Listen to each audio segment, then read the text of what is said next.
The Overlord's Teachings. 15. Fearsome Presence. Ah, my would-be heir. Let us speak of fearsome presence, not charm, not likability. Presence, the kind that walks into a war council and halts breath, the kind that makes generals stutter, lovers kneel, and dissenters quietly adjust their wills. Why, you ask? Let me educate your fragile mortal understanding. 1. Power is not just held, it is perceived. Understand this. Power is as much illusion as it is force.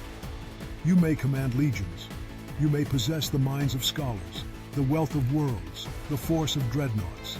But if your enemies do not believe in your invincibility, they will test it. And one test is all it takes to die. A fearsome presence prevents that test.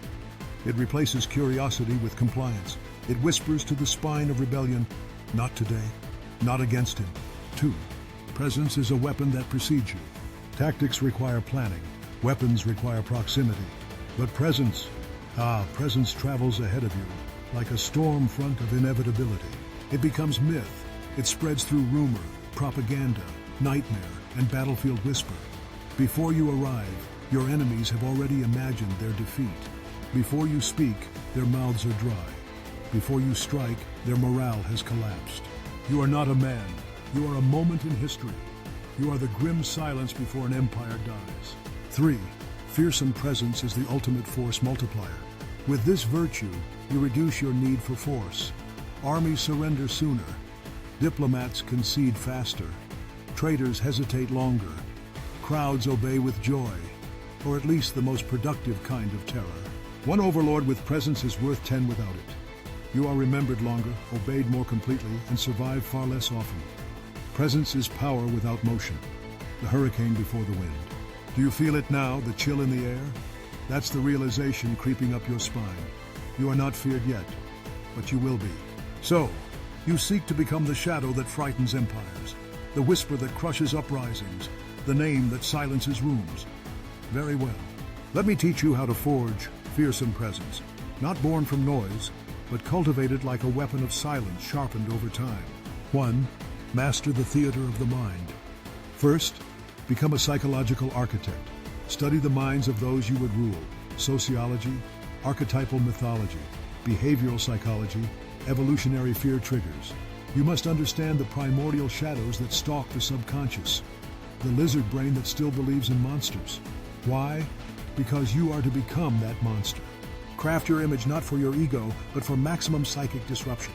Utilize Jungian archetypes. Be the Shadow King, the Dread Father, the Eternal Warden. Study propaganda models. Joseph Goebbels, Sun Tzu, Bernays. Know how symbols replace reason. Harness the limbic hijack. Colors, posture, silence, and gaze, all calibrated to bypass intellect and stab into instinct. Never forget, you are not simply seen, you are experienced. 2. Sculpt the voice, the gaze, the stillness. Your voice must be slow, measured, yet carry the weight of fate itself. A whisper with gravity is more terrifying than a scream. Study rhetoric, the cadence of Marcus Aurelius, the precision of Machiavelli, the venom-laced grace of Churchill during war. Train your gaze to linger not as an observation, but as an examination. Train your stillness to command more space than chaos ever could. Charisma is not extroversion, it is gravity. Silence is not absence, it is intimidating potential. 3. Design the legend, not just the look. You must construct a mythology around yourself. Not costume, fool, symbol. Dress not for beauty, but for iconography. Your attire should be identifiable by silhouette alone. Your deeds must be magnified. Stories of exaggerated vengeance, inexplicable victories, ghostly survivals. Let mystery breed respect. Do not explain. Let them guess. Let them fear guessing wrong. Your name must become a spell, spoken carefully, as if to avoid summoning something terrible. 4. Practice the ritual of presence. Presence is a skill. It is trained like swordplay, meditation, or assassination. Practice walking slowly into a room and observing who fidgets first. Speak only when silence is loud enough to be broken. Deliver truth with surgical cruelty, or kindness so rare it feels like divine intervention. Dominate not with words, but with timing. Learn the art of tension. Become the silence before the scream. Now, you know how to learn it. but learning is nothing without use. So, you've studied the shadows, you've sculpted the voice, you've built the legend, but this is where you become the myth. Let us now weaponize fearsome presence, not as vanity, not as performance, but as psychological warfare. 1. Paralyze your enemies before the first strike. Why bleed when your gaze can make armies tremble? Your presence must act as preemptive warfare. Let your enemies waste their courage surviving your arrival before you've even lifted a finger. Tactical application. Step into negotiations not to argue, but to force surrender. Speak as if their counterpoints are fiction. In war, let your soldiers wear your image.